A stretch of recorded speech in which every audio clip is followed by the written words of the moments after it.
Doctor Nagasuri Venugopal గారి విద్వాన్ విశ్వం monograph 4వ భాగం 9/12/24 6వ అధ్యాయం ప్రక్రమం అనేటువంటి దానిలో ఉంది. విద్వాన్ విశ్వం 1915లో జన్మించారు. 1935లో తన తొలి పుస్తకం వీరికన్య కావ్యం వెలువరించారు. 45లో మీజాన్ పత్రిక ద్వారా పత్రికా రంగ ప్రవేశం చేశారు. పుస్తక రూపంగా ఆయన రచనలు పెన్నేటి పాట 1956లో ప్రచురితం కాగా ఒకనాడు అనేది 1965లో వెలువడింది. అంతకు ముందే కాదంబరి అనువదింపబడి అటు తర్వాత పుస్తకంగా వచ్చి తెలుపు నలుపు శీర్షిక 1952లో మొదలై 59 దాకా సాగి మాణిక్య వీణ 1962 నుంచి 1987 వరకు పలికింది. మధ్య మధ్యలో మరెన్నో అనువాదాలు, ఇంకెన్నో రచనలు, ఒకవైపు వచనం, మరోవైపు పద్యం, ఇంకోవైపు అనువాదం, ఇలా బహుముఖంగా విశ్వంగారి సాహితీ యాత్ర సాగింది.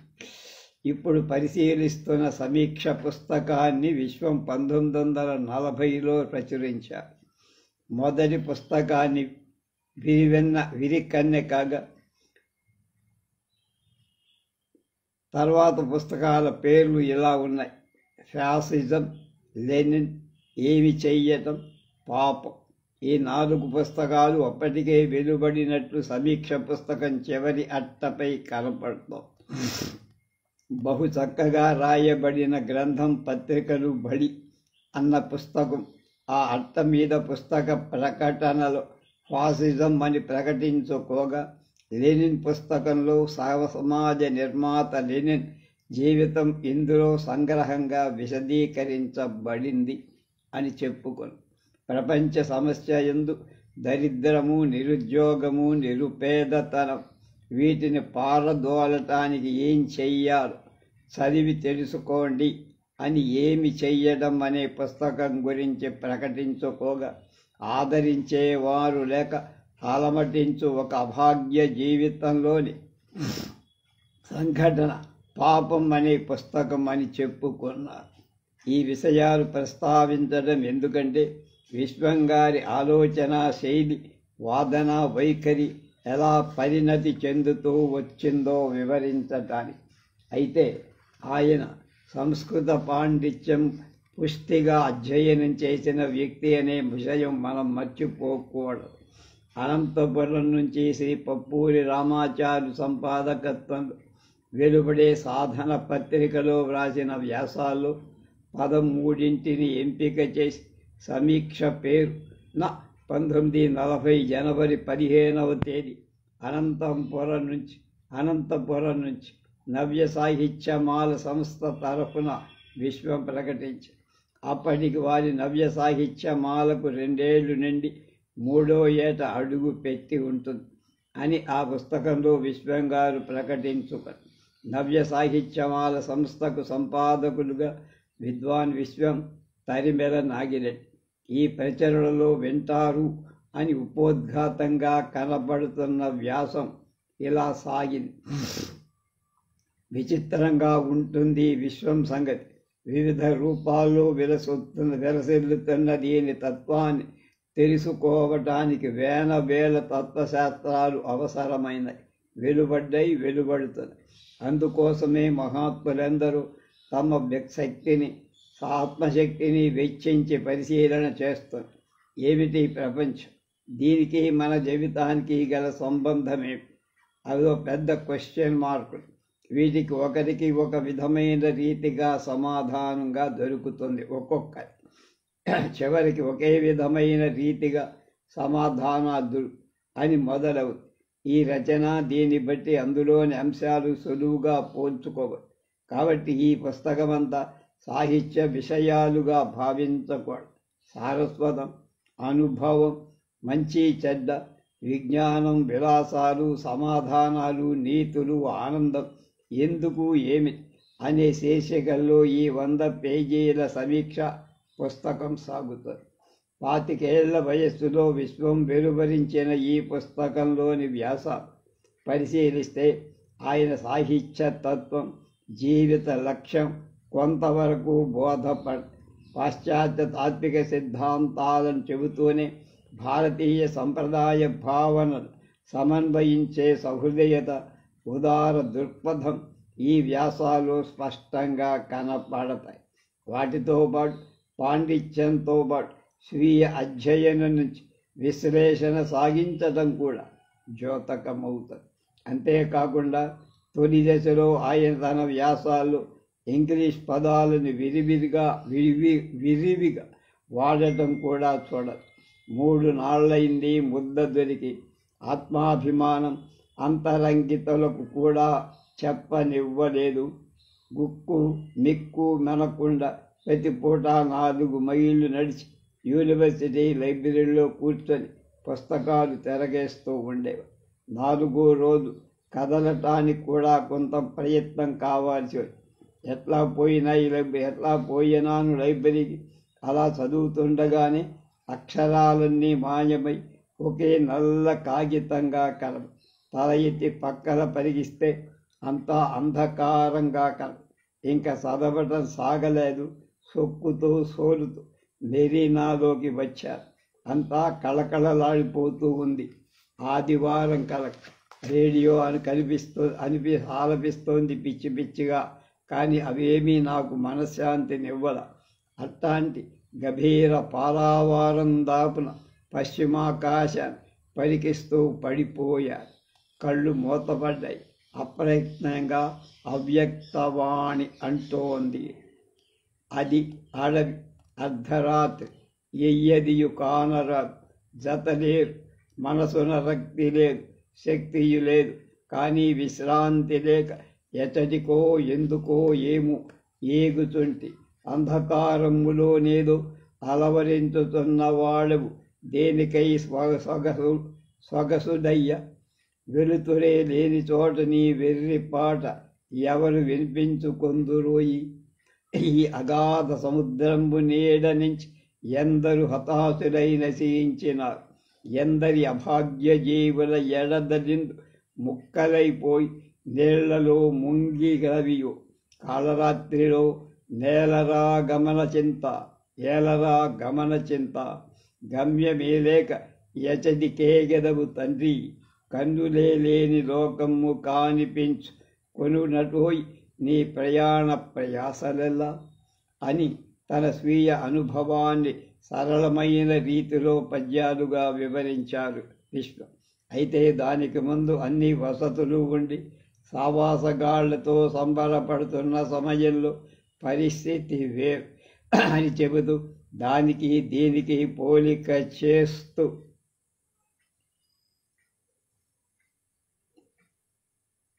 దీన్ని మన ముందు ఉదహరిస్తారు. చివరిలో ఇలా అంటారు, అది మరి ఒకనాటి చింత. మరి ఇప్పుడో ఈ తీరే మార్గం ఎట్లా? ఇవెందుకు ఏర్పడ్డాయి?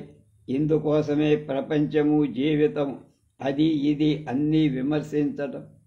వింటారు మరి. ఈ వ్యాఖ్యతో తొలి వ్యాసం పుస్తక లక్ష్యాన్ని స్పష్టపరుస్తూ ముగిస్తారు.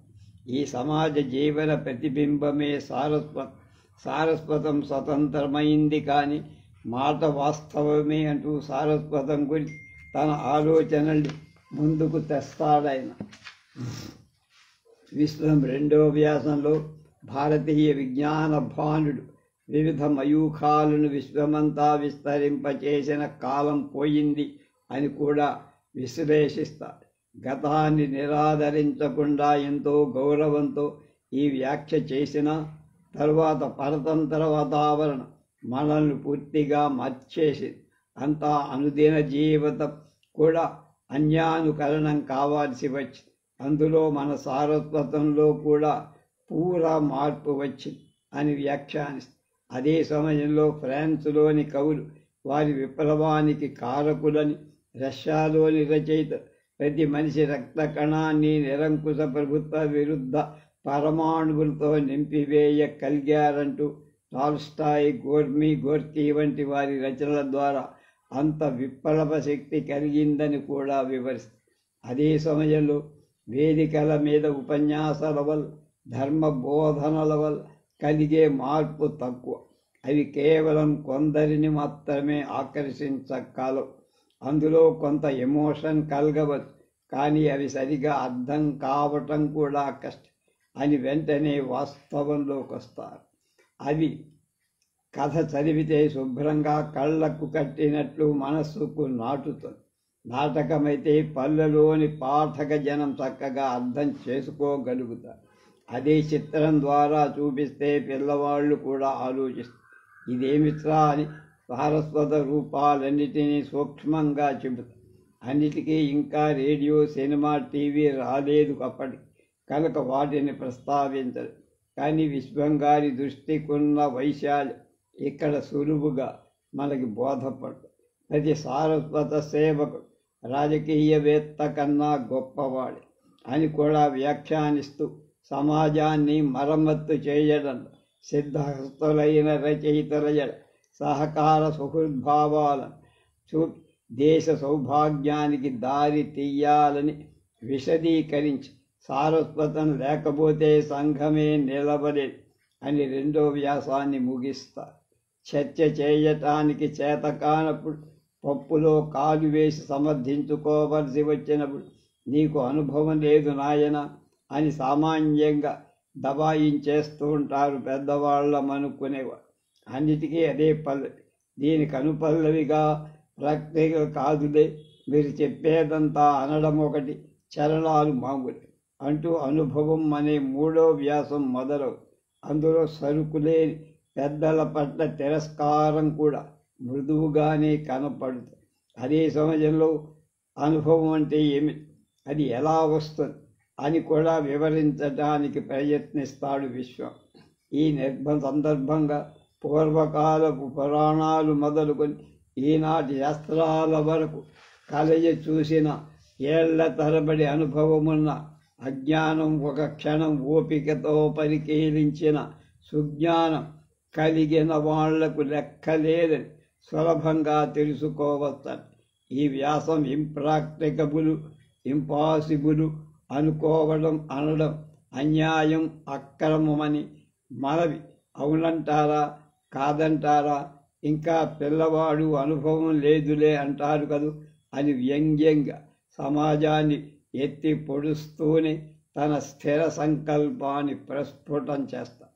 ప్రకృతి వశుడైన మానవుడు రాను రాను కొంత ఆ శక్తులను లోబరుచుకున్న, ఏది చూసినా ఎగిరిపడు, ఏ భయంకర వస్తువును చూసినా దేవుడే అనుకోడు. ఏకంగా ఆ కొన నుండి ఈ కొన వరకు నడుస్తూ వచ్చిన మనిషికి ప్రకృతిలోని గుట్టుమట్టులు తెలుసుకోవడం మొదలు పెట్టాల్సి వచ్చింది అంటూ విజ్ఞానం అనే వ్యాసాన్ని ప్రారంభిస్తారు. ఈ విజ్ఞాన జ్వాలలే ప్రపంచాన్ని తారుమారు చేసి ఒక కొత్త వెలుగును ప్రసాదిస్తున్నాయని చెబుతూ ఆర్థిక సంపదను, ఉత్పాదక శక్తిని అభివృద్ధి చేయటంతో పాటు అతి స్వల్పంగా ఉత్పత్తి అవుతున్నాయి, సులువుగా కావాల్సినంత ఎక్కువగా తయారు చేసుకునే ఉపాయాలు కలుగుతున్నాయి అని కూడా వివరిస్తారు. ఈ విషయాలు చెబుతూనే విజ్ఞానానికి ఉన్న మరో పార్శ్వాన్ని కూడా విడమర్చి చెబుతారు. ఘోరాలు, అన్యాయాలు లేకపోలా వాటిని తరుచుకుంటే గుండె బద్దలవుతుంది అని అంటూ లక్షలాది జనానికి కూలిని పడగొట్టవేసింది, కావలసినంత బీదతనాన్ని సృష్టించి ధనిక దరిద్ర భేదం మరింత తీవ్రమైందని వివరి ఈ విషయాలు చెబుతూ ప్రస్తుతం మనం విలవిలలాడే పరిస్థితి ఆయన అప్పుడే చెబుతూ ఇలా అంటారు.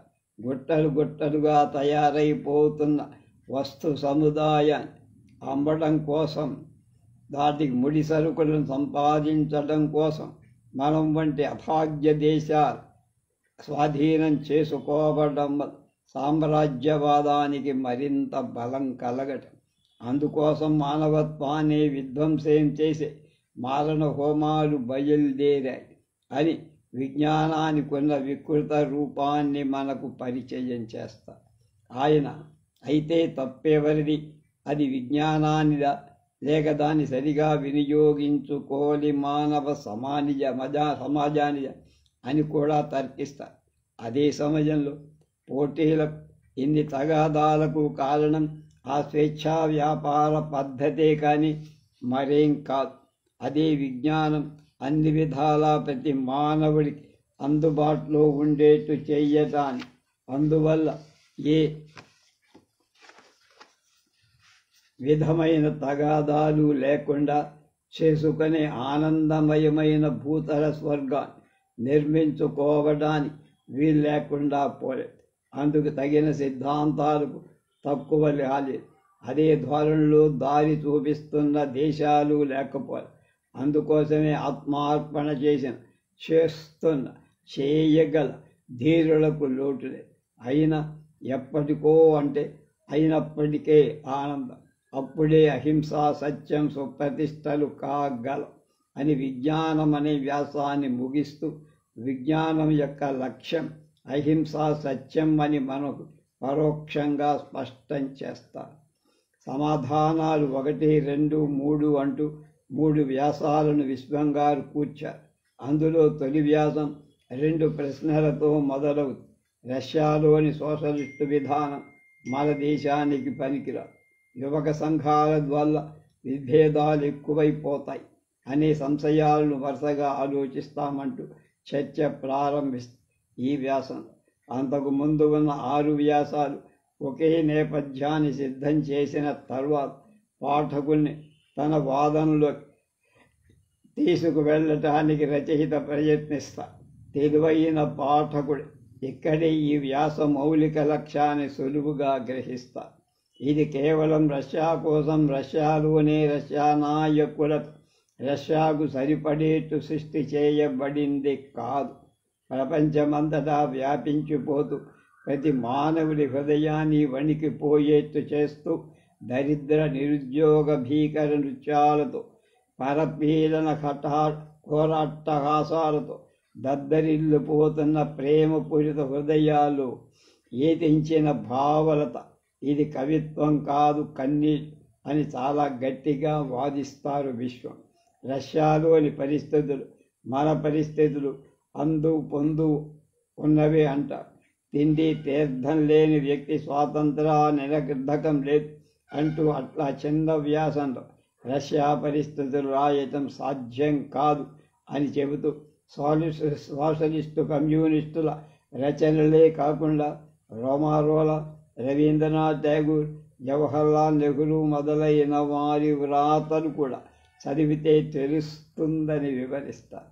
విశ్వంగారి వాదనలు పాశ్చాత్య భావనలు చెబుతూ అసలు దృశ్య ప్రపంచంలో శాశ్వతత్వమేదీ లేదన్న మన మహర్షులే అని అనటమే కాక సహనావనవత్ సహనావవత్ సహనౌభునత్ సహవీర్యం కరవావహై తేజస్వినావధీతమస్తు మా విద్విషావహై. ఓం శాంతి శాంతి శాంతి అని వ్యాసాన్ని ముగిస్తారు. అలాగే సమాధానాలు 2 అనే వ్యాసంలో ధనపతితో దరిద్రుడికి చెలిమి పసగదనే వాదాన్ని గుర్తు చేస్తారు.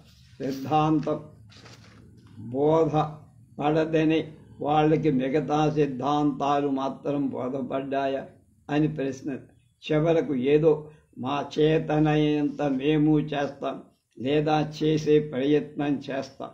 అది జరగకపోతే చేయాలని సంకల్పించుకోండి. ఈ సద్భావమే మాకుండుగా. అట్లే మేము పని చేయడం కాక ఒకరి విమర్శంతో పని లేదు.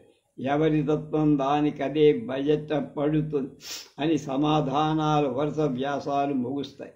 అహింసా పరమో ధర్మ అని బోధించిన బుద్ధుడు చనిపోతూనే ఆయన దంతాలను, ఎముకలను యుద్ధాల కోసం యుద్ధాలు చేసినవాడు, రక్తాలు పారించినవారు అని వివరిస్తూ ప్రతి సిద్ధాంతం ఆచరణలో చాలా భేదాన్ని పొందుతూ వస్తుంది అని నీతులు అనే వ్యాసంలో విశ్వం చర్చిస్తారు. ఆదర్శాలు ఎవరూ తీసిపో, ఆచరణలోనే అందరూ పోల్తాబడి. అహింస మంచిదనే ప్రతివాడు అంటాడు, కానీ ప్రతిరోజు ఎంతమందిని హింసిస్తున్నారు? అది వాస్తవిక దృక్పథంతో ప్రశ్నిస్తారు.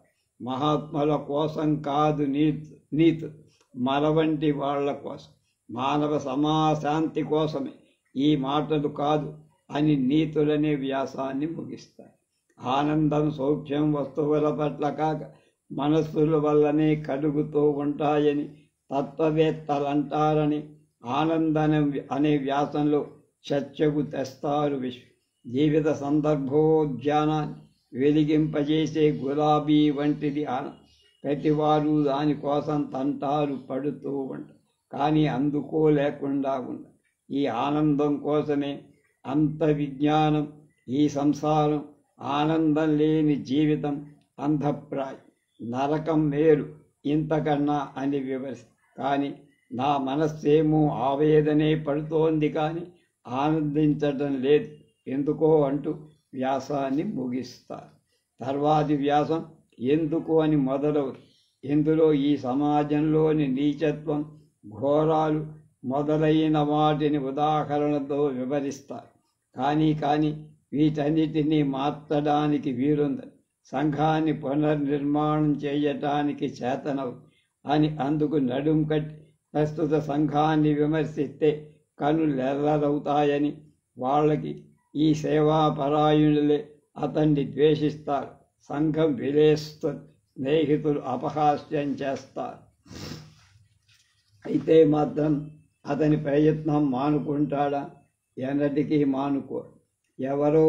ఎందరో ఈ నిరాఘాట ధాటిలో పోతున్న సమాజం జగన్నాథ రథం కింద నలిగిపోవాలి. ఎందరి రక్తంతోనే ఈ భూమి తడిసిపోవాలి. ఎందరి ఆత్మలో పిశాచాలై ప్రపంచమంతా ప్రళయ తాండవం చెయ్యాలి. ఎందరి ఆలు పిల్లల్లో అన్నం లేక మలమల మాడిపోవాలి. ఆలు పిల్లలు ఊరికే మారుతుందా సంఘం? సమాన శక్తికే బలి కావాలి, ఆ సమాజ శక్తికే బలి కావాలి. అందుకు సర్వసన్నాహాలు చేసుకొని రంగంలో దుమికి తీరాలి. ఎందుకు అంటే అందుకే ఆ బలికే ఆ పొలికే. పొలి బలి అంటూ ఎందుకనే వ్యాసం ముగుస్తుంది. ఈ వాదన, ఈ తీవ్రత పరిశీలిస్తే ఈ సమీక్ష పుస్తకం తరిమెల నాగిరెడ్డి సహసంపాదకత్వంలో విశ్వం వెలువరించిందని తేలిగ్గా మనం ధృవపరుచుకోవాలి. ఈ పుస్తకంలో అత్యంత నిడివిగల వ్యాసం ఎక్కడికి అనే చివరిది. అదేమిటో కానీ జీవితాన్ని గురించి అంత సులువుగా అర్థం చేసుకోలేం అని మొదలయ్యే ఈ వ్యాసంలో ప్రపంచ జీవనం మారే కొద్దీ ఆ జీవిత దృక్పథాలు కూడా మారటం, అనేక తత్వాలు ఉదయించడం జరుగుతుందని చెబుతూనే చాలా విషయాలు చర్చకు పెడతారు. స్వార్థం, ఆదర్శం, స్వేచ్ఛా వ్యాపారం, పరపీడనం, ధనకేంద్రీకరణ, ఇలా పలు అంశాలు స్పృశిస్తూ అసలు స్వరాజ్యం ఎందుకు? ఏదో జనసామాన్యకి శాంతి సౌఖ్యాలు సమకూర్చటానికేనా? లేకపోతే కేవలం బ్రిటిష్ సామ్రాజ్యాన్ని ఈ దేశం నుండి విడిపించటం మాత్రమేనా మన ఉద్దేశం అని ప్రశ్నిస్తారు. వెల్పు లాస్మీ కాదు కోశ, వేల్స్ లాస్మీ కోలుష మొదలైన వాళ్ళ పుస్తకాలు చదివితే తెలుస్తుంది అంటూ కొత్తగా వచ్చిన ధనం, దరిద్రం అనే న్యూ పీపుల్స్ లైబ్రరీ వారి పుస్తకంలో ఎంతో బాగా ఈ విషయం విశదీకరించబడిందంటాడు విశ్వం. ఈ పుస్తకం ముగింపిలా విప్లవము కావాలి, విప్లవము రావాలి, విప్లవ జ్వాలలతో విశ్వమే నిండాలి. తరతరములుగా దాస్యదగ్ధమైన హృదయాల రాజుకొని పైకి రేగినట్టు విప్లవ జ్వాలలు వియద్వీధికగసి ఆర్పలేరింక మీరెవ్వరార్పలేరు. విద్వాన్ విశ్వం గారి సాహితీ జీవితంలో ప్రస్ఫుటమయ్యే సిద్ధాంత, అలాగే విభిన్న దృక్పథాలతో కలిపి మేధోసృజన ఈ పుస్తకంలో చక్కగా ప్రతిఫలిస్తాయి. తర్వాత దశలో తెలుపు, నలుపు, మాణిక్య వీణ వంటి వ్యాసాలు కనపడని ఆంగ్ల పదాలు విరివిగా ఇందులో కనపడవు. ఉదాహరణ question, burning problem, politics, emotion, turning point, practical knowledge, impractical, impossible, intelligentsia, reactionary, simplicity, licence పదాలు కాదు. అలాగే క్యాపిటలిజం అనే పదాన్ని ధనిక పద్ధతి అని నిస్వం గారు అనువదిస్తారు. ఈ సమీక్ష పుస్తకం 1940లో వెలువడిన ఇందులో ప్రతిపాదించే అన్ని ధోరణులు తర్వాత విశ్వం సుమారు 5 దశాబ్దాల కాలం విరివిగా సృజించిన సాహిత్యంలో మరింత స్పష్టంగా కనిపిస్తాయి. ఈ పుస్తకం విశ్వం గారి జీవిత దృక్పథానికి, సాహిత్య దృష్టికి నిజంగా సమీక్ష వంటిదే.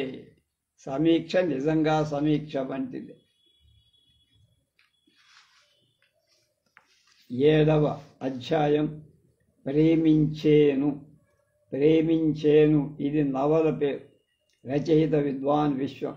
ఈ విషయాలను ఇప్పుడు పరిశీలిస్తే ఎంతో ఆశ్చర్యం కలగచ్చు. అయితే అప్పటి కాలం వేరు, దృష్టి వేరు, పరమార్థం వేరు. 1953 డిసెంబర్లో వెలుగు చూసిన చిరు నవల ఇది. కేవలం 75 పేజీలు. ఈ నవలలో ఏ పాత్రకు పేరు లేదు. ఇంకా మాట్లాడితే కేవలం 2 పాత్రలతో నవల ముగుస్తుంది.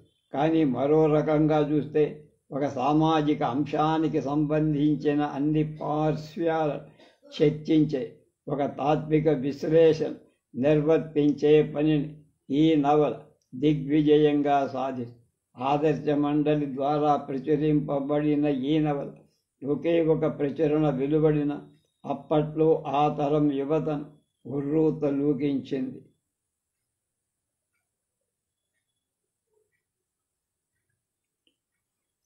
వామపక్ష భావజాలంతో సాగిన వాళ్ళ ప్రేమ కూడా సామాజికమైన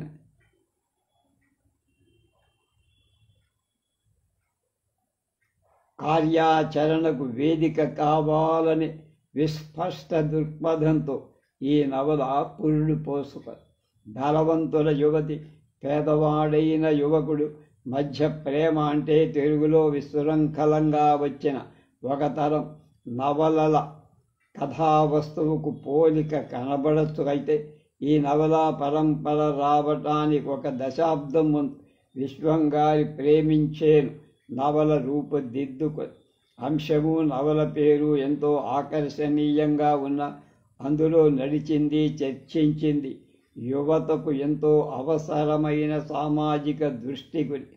ఈ నవల రాసేటప్పటికి విశ్వం గారు పత్రికా రంగంలో ప్రవేశించి 8 ఏళ్ళు అవుతోంది. ఆయనకు తరిమెల నాగిరెడ్డి సహవాసం బాల్యం నుంచే ఉందని చెప్పక్కల. అలాగే స్వాతంత్రోద్యమంలో పాల్గొన్న ఉత్సాహము, ఫ్యాసిజం మీద పుస్తకం రాసిన ఆలోచన, పరిణతి ఉంది. ఈ నేపథ్యంలో యువతరంలో చిగురించే ప్రేమ మొలక ఎలా సాగాలి, ఎందుకు సాగాలి, దేనికి దారి తీయాలి అనే కీలక విషయాలు వ్యాస రూపంలో కాకుండా నవలగా పొందుపరచడం ఒక మంచి ప్రయత్నం, సాహిత్య వ్యూహం. లేకపోతే అనేక పార్శ్వాలుగా సాగే చర్చ పాఠకుడి విసుగు కలిగించే అవకాశం. నవల అయితే నాటకీయంగా దేనికది విభజించుకునే సౌలభ్యం గల రచయితకు ఉంటుంది. ఈ రకంగా చూసిన విశ్వం గారి వ్యూహం ఎంతో ప్రయోజనకరమైందిగా మనం చెప్పుకోవాలి. ప్రేమించేను నవల గురించి ఇప్పటి వాళ్ళకి పెద్దగా తెలియకపోవచ్చు. ఈ నవల పునఃపద్రణ కూడా కాలం. ఈ నవల గురించి తర్వాత సాహిత్య లోకంలో పెద్దగా చర్చించిన దాఖలాలు లేవు. అయితే ఆనాటి సమాజంలో ప్రగతివాద ఆలోచనల్లో ఉన్న యువకులకు అది తక్షణ అంశంగా ఆకర్షించడమే కాక వారికి దిశానిర్దేశం కూడా చెయ్యగలి మార్క్సిజం సంబంధించి అధ్యయనం చేసి రాసిన నవల. ఈ నవలను విశ్వంగా ఏ విధమైన ఉపోద్ఘాతంగా, నేపథ్యంగా ముందు మాట కానీ రాయ. ఎవరెవరి అభిప్రాయం కూడా పుస్తకంలో తీసుకోవాలి. ఈ నవల ఇప్పటికీ యువత అందుకోగలిగితే గొప్ప సందేశాన్ని ఇవ్వగలదు. విద్వాన్ విశ్వంగారి తాలూకు చిన్న వాక్యాలు అంతర్లీనంగా సాగే లయ, ఇంకా ఆయన రచనలో ఉండే తాత్వికత ఈ నవలలో కూడా స్పష్టంగా కనిపిస్తాయి. ఈ నవల 75 పేజీల్లో 11 అధ్యాయాలుగా విభజింపబడి, నేనామెను ప్రేమించా, ఆమె అందాన్ని చూసి కాదు, ఆమె ఆర్ద్ర హృదయం చూసి కాదు, ఆమెను చూశా, ఆమెతో మాట్లాడా, ఆమె కోసం నిరీక్షించా, ఆమె స్నేహాన్ని చూరగొన్నా, అనుకోకని ఆమెను ప్రేమించా. ఆమె కన్నా రూపవతులు గుణవతులు ఉన్నారు, నేను ఎరుగుదు, కానీ వారిని నేను ప్రేమించాల. అంతకంటా విద్యావతులు విశేషిత బుద్ధులు నా పరిచితుల్లో ఉన్నారు, కానీ వారిని నేను ప్రేమించాలి. ఆమెలో ఏ ఒక్క విశిష్టత కొట్టవచ్చేట్టు కనిపించదు. ఆమె మాటలు కవిత్వంలా మనసుకు కలతబెట్టు. ఆమె చేసిన ఏ కార్యం చరిత్రలోకి ఎక్కాల్సింది ఏమీ లేదు.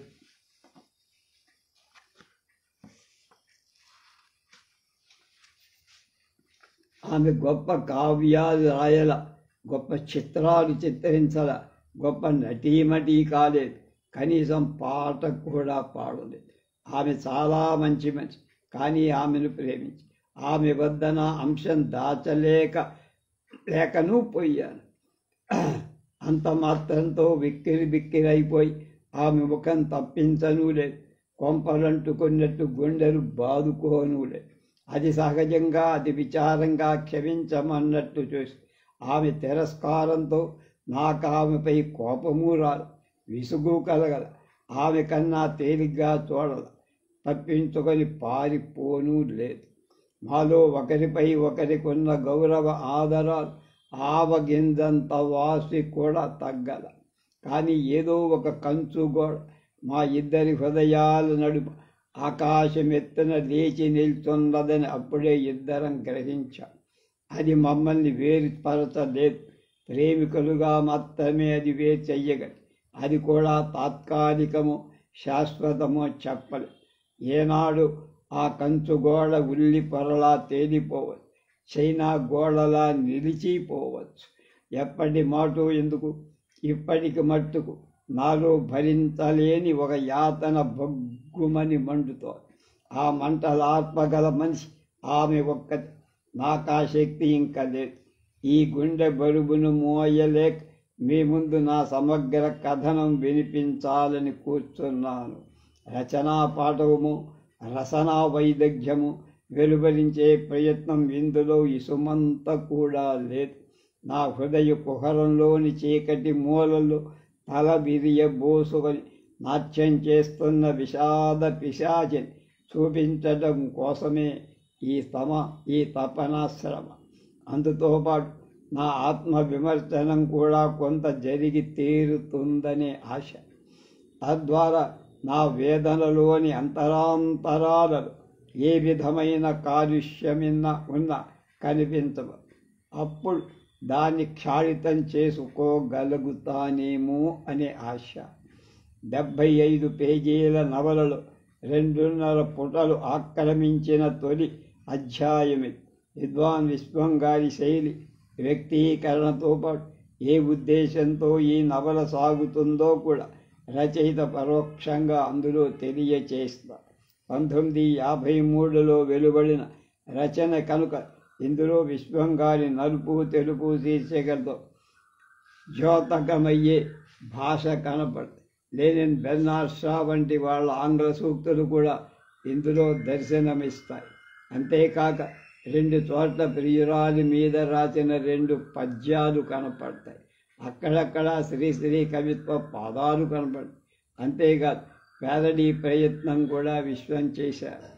ఉన్నత వర్గాలలోని స్త్రీలను పరిశీలించిన పేద వర్గాల యువకుల ఆలోచనలు ఎలా ఉంటాయో అదే రీతిలో ఈ నవల మొదలై తర్వాత అతడి అంచనాలను వమ్ము చేసే రీతిలో కథానాయిక చొరవ ప్రదర్శించడం, అది స్నేహంగా మారడం, ఆ స్నేహంలో ఎన్నో సామాజిక సాహిత్య తాత్విక ప్రసంగాల స్థాయి అంశాలు చర్చించబడటం గమనించవచ్చు. తర్వాత దశలో కథానాయకుడు ఆమె ప్రేమలో పడినట్టు చెబుతూ ఆమెతో అదే ఆమె తిరస్కరిస్తే వగస్తా ఈ బతుకేమిటని చచ్చిపోదామనుకుంటాడు. కానీ ఈ విషయాన్ని తెలుసుకున్న మిత్రుడు నీ వంత దిగజారిపోయి చావాలని స్థితికి వచ్చి ఉంటే తక్షణమే చచ్చిపో. నీకోసం ఒక కన్నీటి చుక్క విడవ తిరిగి వెధవ అని పళ్ళు కొరకతా అని జవాబు రాస్తా. కథా రచయిత ఈ ఉత్తరం రాసిన మిత్రుడు నిజమైన మార్క్సిస్ట్ అని ఒక వ్యాఖ్య చేసి ముందుకు వెళతా. ఈ సందర్భంలో 10వ అధ్యాయం ముగింపు ఇలా సాగు. కళ్ళ మంపరం వదిలి 10 సార్లు చదివా, 20 సార్లు అర్థం చెప్పుకొని 1,00,000 సార్లు ఆలోచించా. నిర్ణయం మార్చుకొని ఆమెకు వెళ్ళి క్షమాపణ చెప్పుకో. ఈ విషయం ఆమెతో చెప్పలేకుండా ఉండలేకపోయా. సమగ్రంగా విని ఆమె కళ్ళ వైపు నా కథ ముగిశాక చూసి భయభ్రాంతుడైపోయా.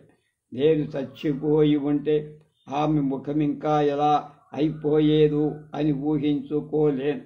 ఆమె మాట్లాడలేకపోయి గుండె టపటపా గజం దూరంలో ఉన్న నాకు వినిపిస్తా. చాలాసేపయ్యాక మెల్లగా తలవంచి అన్నది, మిమ్మలను చావనీయను, మీరు కావాలంటే ఏం చేయమన్నా చేస్తాను. ఏమైనా సరే నన్ను మీరు అర్థం చేసుకోలేకపోతారు. నన్ను అనుభవించాలనుంటే 2 చేతులా అనుభవించండి, ప్రేమ మాత్రం కోరకండి అని ఆమె వెక్కి వెక్కి ఏడుస్తారు. ఆమె ముగించక ముందే సిగ్గుతో కుంగిపోయా. ఆకాశం బద్దలై నా నెత్తిన పడుతున్నట్టుంది. భూమి విరిగి పాతాళంలోకి కూరుకుపోతున్నాను. ఆమె తర్వాత ఏమన్నదో నాకేం వినిపించలా. సరాలున లేచి బయలుదేరాను. వెళ్ళిపోతున్నాను, పోతూనే ఉన్నా. నాకు తెలివి వచ్చి చూసేటప్పటికి 7 మైళ్ళ దూరం వచ్చానని గ్రహించా.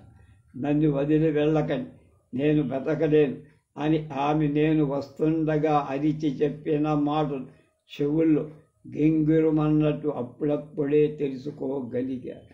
మీ మైత్రి నాకు కావాలి, మీ మాటలు నేను వినాలి, మీరు చూపే విశ్వ కళ్యాణ మార్గం తెలుసుకోవాలి. నా తుప్పు పట్టిన బుర్రను దులిపేయండి, బాధిత ప్రజాసేవన మార్గం చూపెట్టండి. నన్ను ఒంటరిగా వదిలివేయకండి. నా పాత విశ్వాసాలు నిర్మూలించారు, నా పాత జీవితంలో తుఫాను రేపారు. నా సుఖమయ శాంత సంతుష్ట జీవితం పునాదులు కదిల్చివేశారు. నన్నిలా శూన్యంలోకి వదిలివేయకండి అని ఎప్పుడో అన్న మాట కళ్ళ ఎదుట 1,00,000 సూర్య బింబాలుగా కనిపిస్తున్నాయి. ఇలా 10వ అధ్యాయం ముగిస్తుంది. గర్భాలున కళ్ళు మూసుకొని వెనుతిరిగా. చాలా నాటకీయంగా ఉత్సుకత కలిగిస్తూ చర్చలా సాగే సంవిధానం అది. అయితే అదే సమయంలో వాస్తవికమైన దృక్పథం కూడా చాలా స్పష్టంగా కనపడు. నేటి యువతకు కూడా అది గొప్ప సందేశం. ఇవ్వదగిన సాహిత్యరు పూర్తిగా అవగాహన చేసుకోకుండా తటాలున నిర్ణయాలు తీసుకోవడం ఎంత తప్పు అనే విషయాన్ని కూడా ఈ నవల చర్చకు తెస్తుంది. ఈ నవల ముగింపు ఇలా ఉంది. మనం కొన్ని వాస్తవాంశాలు గుర్తించినా వాటిని ఒప్పుకునేందుకు భయపడి కళ్ళు మూసుకుంటాం. అజ్ఞానంలోనే కాస్త హాయి ఉందని గట్టిగా పట్టుకొని దేనికో విధంగా ఆమె లాంటి తాకతులో ఉండి ఆమెతో సరాసరి తిరగగలిగే అలవాట్లు అనుకూలాలు ఉండి కొంప కారు చెక్కుబుక్కు ఉండి ఆ శ్రేణిలోనే ఒకడనై ఉంటే ఇంత కాదు. అందులో 1,00,000 వంతులు తక్కువ సంస్కారం ఉన్న, అందులో 1,00,00,000 వంతులు తక్కువ ప్రేమ చూపి ఉన్న పరిస్థితులు మరొక విధంగా మమ్మల్ని కలిపి ఉండేవేమో. ఇందుకు మేమిద్దరం బాధ్యులం కాదు. అనవసరంగా అందుకై ఆందోళన పడి లాభం లేదు.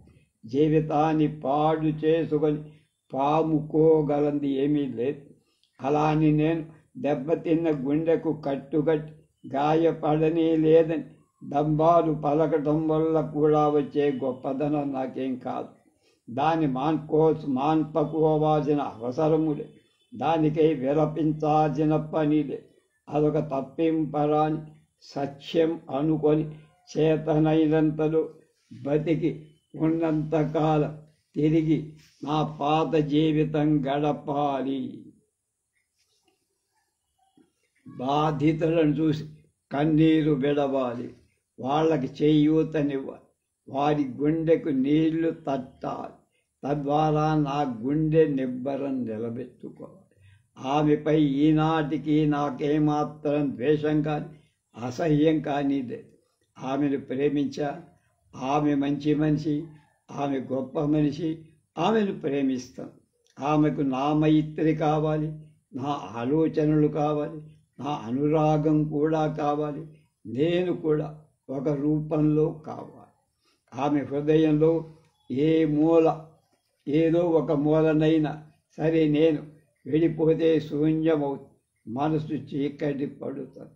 ఆమె నన్ను సుఖపెట్టలేదు, నేను ఆమెను సుఖపెట్టలేదు. నన్ను ఆమె ప్రేమించలేదు, నేను ఆమెను ప్రేమించకుండా ఉండాలేను.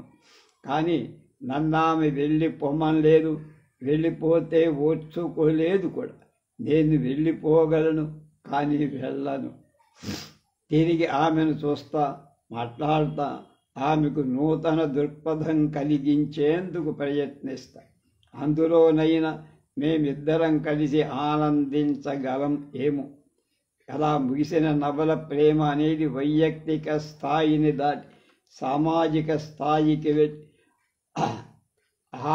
అవలోకిస్తే ఖచ్చితంగా సామాజిక ప్రయోజనం కోసం నిలబడాలి అని నిలువుగా తెలుస్తోంది. అదే సమయంలో సమాజంలో ఉన్న అంతరాలు, అవరోధాలు గురించి, వీటితో పాటు ఉండే సమస్య గురించి విశ్వం చాలా వాస్తవికంగా మనకు తెలియచేస్తారు. కేవలం ఆ కారణంతోనే ఈ నవలకు సార్వత్రికత ఉంది.